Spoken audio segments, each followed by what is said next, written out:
Hello friends, hope you all are doing well. This is CL Lovely Bhagat and welcome to the world of Chartered Accountant.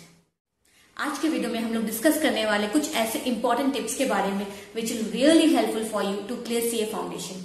So without wasting time, let's get started. First tip है planning. Plan your studies. Planning एक बहुत important part है studies में. अगर आपको कोई भी target achieve करना है या कोई भी गोल अचीव करना है तो सबसे पहले प्लानिंग करना है. विदाउट प्लानिंग सब कुछ मिस हो जाता है एंड में.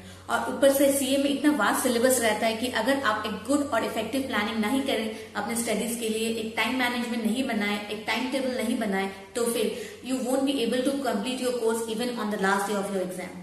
सो it's very important to plan your studies well. And also planning is just not the end. इसको एग्जीक्यूट करना भी बहुत जरूरी है, क्योंकि without execution planning ends no result. No matter आपको कितना मेहनत करना पड़े, लेकिन अपने प्लानिंग को अच्छी तरह इंप्लीमेंट कीजिए और इसको एग्जीक्यूट कीजिए. इट्स वेरी इंपॉर्टेंट टिप है understanding. Understand the subjects very well. It is very important for you to understand the subjects, understand the topic very well instead of learning. Because learning कुछ ही दिनों का मेहमान रहता है और understanding आपका forever companion है. और वैसे भी आईसीआई अब तो एग्जाम पैटर्न भी चेंज कर रहा है. अब ओपन बुक का ऑप्शन ज्यादा रख रहा है. इसकी ये वजह है कि स्टूडेंट्स को अब अंडरस्टैंडिंग पे ज्यादा ध्यान देना पड़ेगा इंस्टेड ऑफ लर्निंग. और लर्निंग विदाउट अंडरस्टैंडिंग का ये भी डिसएडवांटेज है कि उसको आपको बार बार रिवाइज करना पड़ेगा. लेकिन अगर आप प्रॉपर अंडरस्टैंड करें उस सब्जेक्ट को तो फिर आपको बार बार रिवाइज करने की जरूरत नहीं है. इवन अगर आपको एग्जाम से पहले भी रिवीजन करने का टाइम नहीं मिले फिर भी आप आंसर कर सकते हैं उस क्वेश्चन को. नेक्स्ट टिप ये है कि set your target in the previous day itself. आप प्रीवियस डे ही डिसाइड कर लीजिए कि नेक्स्ट डे मुझे क्या पढ़ना है, मुझे क्या प्रैक्टिकल प्रॉब्लम सॉल्व करना है, मुझे कितना थ्योरी कंप्लीट करना है, ताकि नेक्स्ट डे आपका वेस्ट ना हो ये जानने में या सोचने में कि आज मुझे क्या कंप्लीट करना है. And make sure you fulfil your target. And once you fulfil your target please reward yourself. क्योंकि अनटिल एंड अनलेस आप अपने आप को रिवॉर्ड देना नहीं स्टार्ट करेंगे तो फिर आपको वो टारगेट फुलफिल करने का इंटरेस्ट ही नहीं जागेगा. अगर आपको गाना सुनना अच्छा लगता है तो अपने एक टारगेट को कंप्लीट कीजिए, उसके बाद एक गाना सुन लीजिए, ये आपका रिवॉर्ड हो गया. अगर आपको कुछ खाने का मन है तो आप ये कंप्लीट कीजिए, उसके बाद खा लीजिए, ये आपका रिवॉर्ड है. सो इस तरह आप अपने आप को रिवॉर्ड देते रहेंगे तो आपको एंथुसियाज्म भी मिलेगा पढ़ने के लिए और इंटरेस्ट भी जागेगा. नेक्स्ट पॉइंट है prepare your own notes. Coaching centre का नोट्स तो हमारे लिए बेनिफिशियल होता ही है, लेकिन खुद का नोट्स तो उससे भी ज्यादा बेनिफिशियल होता है, क्योंकि आप अब अपने अंडरस्टैंडिंग से वो नोट्स बना रहे हैं, अपने हैंड रिटन से अपने वो नोट्स बना रहे हैं. और ये तो पता ही है आपको कि अगर आप खुद से कुछ बना के लिखे और अपना दिमाग लगाए उसमें तो वो दिमाग में छप जाता है. तो ये बहुत अच्छा हैबिट है याद रखने का कोई भी सब्जेक्ट. और हाँ, ये भी बहुत इंपॉर्टेंट है कि जो आप अपने नोट्स बनाए वो शॉर्ट और क्रिस्प में बनाए, ताकि एंड मोमेंट में आप वो तुरंत रिवाइज कर सके. मैं अपने लाइफ का एग्जांपल बताती हूँ. मुझे लॉ के सेक्शंस याद नहीं होते थे, तो मैं एक पतला सा नोटबुक ली थी, उसमें केवल लॉ के ही सेक्शंस में लिखती थी. लाइन से मैं लॉ के सेक्शंस लिखती थी. एवरीडे मॉर्निंग फ्रेश माइंड में उसको रिवाइज करते थे. ऐसा करते करते कुछ दिन में वो लॉ के सेक्शंस मेरे माइंड में ही छप गया. तो खुद का नोट्स बना के उसको रिवाइज किया जाए तो बहुत बेनिफिट मिलता है उस सब्जेक्ट को कंप्लीट करने में. नेक्स्ट पॉइंट है रिविजन. रिविजन करना बहुत इंपॉर्टेंट है. अपने स्टडीज को अपने माइंड में रिटेन रखने के लिए रिवीजन इज वेरी मस्ट. इसलिए पूरे वीक में एक ऐसा दिन फिक्स कर लीजिए जिसमें आप सारी वीक का जो स्टडीज है वो केवल रिवीजन को ही दें. ये तो रहा revision during the completion of your syllabus.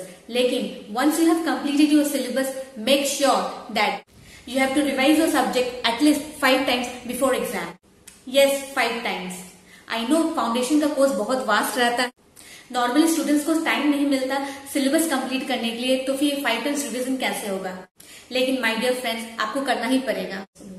I know friends, ये थोड़ा स्ट्रेसफुल हो जाएगा, लेकिन आप स्टार्टिंग से अपना स्टडीज का इस तरह प्लान कीजिए, अपना टाइम मैनेजमेंट इस तरह बनाइए कि एंड में आप 5 टाइम्स रिवीजन का टाइम निकाल सके. आप 3 टाइम्स रिवीजन इन डेप्थ कीजिए और बाकी के जो 2 टाइम्स रिवीजन है वो आप जो नोट्स बनाए हैं, जो मैं प्रीवियस स्टेप में डिस्कस की हूँ, वो जो शॉर्ट एंड क्रिस्प होना चाहिए उसको रिवाइज कीजिए. तो फिर आपका 5 टाइम्स रिवीजन हो जाएगा. और सबसे बड़ा एडवांटेज ये है कि you will get confidence. So plan your studies in such manner. Start with topic which is difficult for you. Friends, कुछ ना कुछ ऐसा सब्जेक्ट या ऐसा टॉपिक रहता ही है फाउंडेशन में जो किसी के लिए बहुत ईजी रहता है तो किसी के लिए डिफिकल्ट रहता है, लेकिन करना तो पड़ता ही है. कोई भी टॉपिक हम छोड़ नहीं सकते, सारे इंपॉर्टेंट है. तो फिर अब अपने डर को डेयर बनाइए. आप स्टार्ट कीजिए अपना studies with the difficult topic. आप मॉर्निंग में उठते हैं विद फ्रेश माइंड, आप अपने डिफिकल्ट टॉपिक को स्टार्ट कीजिए, लिख के ले लीजिए, वो टॉपिक इजी हो जाएगा आपके लिए. और इस तरह आपके कॉन्फिडेंस लेवल भी बूस्ट अप हो जाएगा। नेक्स्ट पॉइंट है take a break in your studies. CA course में आपको क्वालिटेटिव पढ़ाई करना है, क्वांटिटेटिव नहीं। लेकिन अगर कुछ भी काम आप मोनोटोनस करते रहे तो उसमें क्वालिटी नहीं निकलता है, केवल क्वांटिटी ही रह जाता है। इसलिए बहुत जरूरी है कि हर 2 to 3 आवर्स स्टडीज के बाद आप एटलीस्ट 10 to 15 मिनट्स ब्रेक जरूर से लें, क्योंकि आपको लेबर आवर्स नहीं इफेक्टिव आवर्स बनाना है स्टडीज में। और ऐसे फ्लो ऑफ स्टडीज से आपका माइंड का रिटेंशन पावर भी बूस्टअप होता है। नेक्स्ट टिप है student should follow the ICAI study material, practice mock test papers and past year question papers. It is very important to analyze yourself what is the current situation of your understanding your studies by solving the mock test papers and past year question papers। और study material follow करना तो बहुत ही जरूरी है। जिन्होंने भी CA course complete किया उनसे पूछिए स्टडी मटेरियल फॉलो करना कितना इंपॉर्टेंट है सीए कोर्स में। मॉक टेस्ट पेपर्स हो गया हो या पास्ट क्वेश्चन पेपर्स हो गया हो, इसको सॉल्व करने से आपको एक प्रॉपर टाइम मैनेजमेंट पता चलेगा कि किस आंसर पे कितना स्पीड रखना चाहिए या कितना स्पीड में आपको पूरे आंसर को सॉल्व करना है, या कोई सिली मिस्टेक्स होता है जो अवॉइड हो सकता है। आपको क्वेश्चन पैटर्न पता चलेगा, आपको आइडिया मिलेगा कि किस तरह उस क्वेश्चन को आंसर करना चाहिए। So you should start solving the question papers once you have completed the whole syllabus.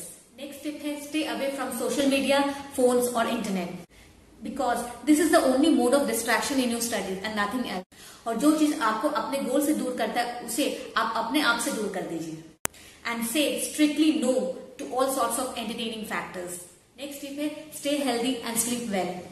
Healthy रहना बहुत इंपॉर्टेंट है पूरे ही टेन्यूर ऑफ कोर्स में, क्योंकि इसके ऊपर मुझे डिस्कस करने का तो जरूरत है नहीं, because everyone knows how health impacts each and every activity of our life.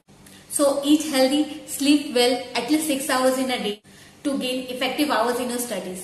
So guys, ये सब कुछ टिप्स थे जो मैंने अपने लाइफ के एक्सपीरियंस से आपके संग शेयर किया। आई एम श्योर अगर आप इन सबको फॉलो करेंगे, हार्ड वर्क करेंगे, स्मार्ट स्टडीज करेंगे, तो फिर आप फर्स्ट अटेम्प्ट पे ही सीए फाउंडेशन एग्जाम को क्रैक कर लेंगे, जैसे मैंने किया था। सो फ्रेंड्स, अगर आपको वीडियो यूजफुल लगा then please please please like the video and share with your dear ones जिन्हें इन टिप्स की जरूरत है। And also subscribe to my channel ताकि मैं आगे भी और अच्छे टॉपिक्स पे वीडियो लाती रहूं। Till then all the best my future chartered accountants.